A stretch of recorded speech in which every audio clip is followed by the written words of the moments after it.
What if the last train of the night didn't take you home, but somewhere far darker?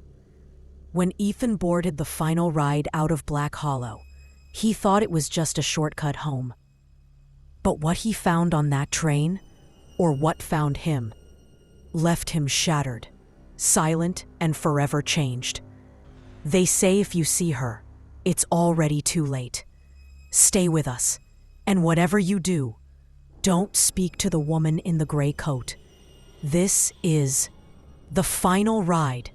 Black Hollow was the kind of town people drove through, not to.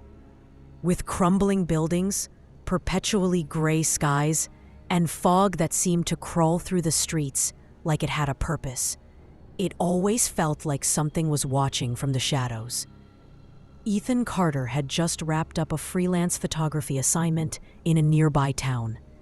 He wasn't from Black Hollow, nor did he plan to stay there long.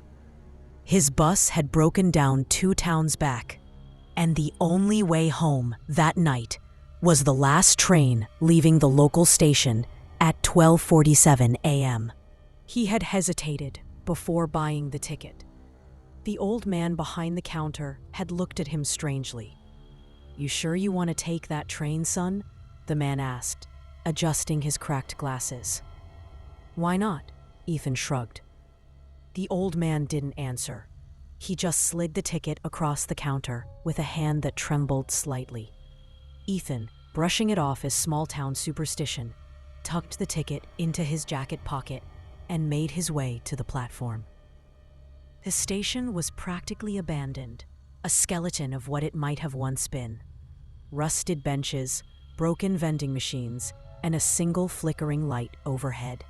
As the train arrived, its wheels screeched loudly like it was in pain, steam hissing from its undercarriage. The interior was colder than he expected.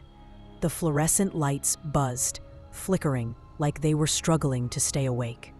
The carriages were nearly empty, which he found comforting at first. Then he saw her. In the third car, near the window, sat a woman. She wore a faded gray coat, the kind that looked handmade and decades out of date. Her long black hair spilled over her shoulders, masking her face. She sat so still, Ethan wondered if she were asleep or a statue. He instinctively chose a seat 3 rows behind her. As the train pulled away from Black Hollow Station, Ethan stared out the window, watching the fog thicken. The town vanished within minutes, swallowed whole by the night. 10 minutes passed. The woman hadn't moved. 15 minutes. Still. No shift, no fidget, no indication that she was alive. Even her hair didn't sway with the motion of the train. Ethan's unease grew. He pulled out his phone. No signal. He tried sending a message to his friend, but the message failed to send. He checked the time. 1:06 a.m. He looked up again. The woman hadn't budged. Clearing his throat, he offered a cautious, "Hi, everything okay?" Silence. Just the low hum of the train. Ethan laughed nervously to himself. "Guess you're not the talkative type." Suddenly, the lights flickered violently.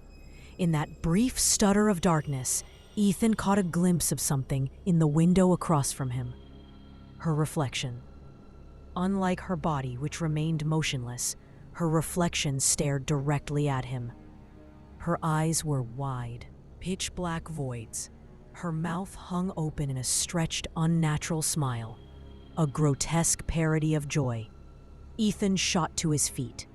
He looked at the actual woman. She hadn't moved.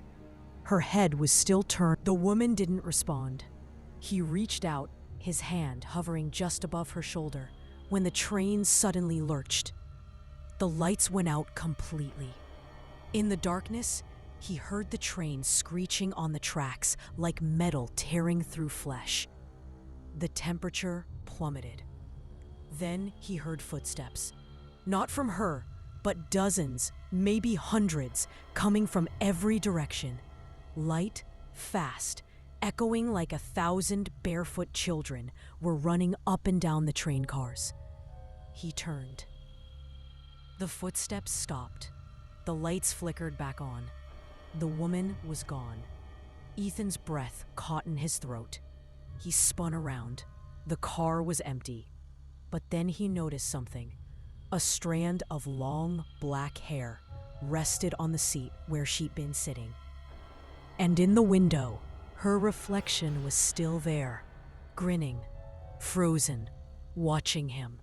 He stumbled back and bolted into the next car, then the next. Each one was identical.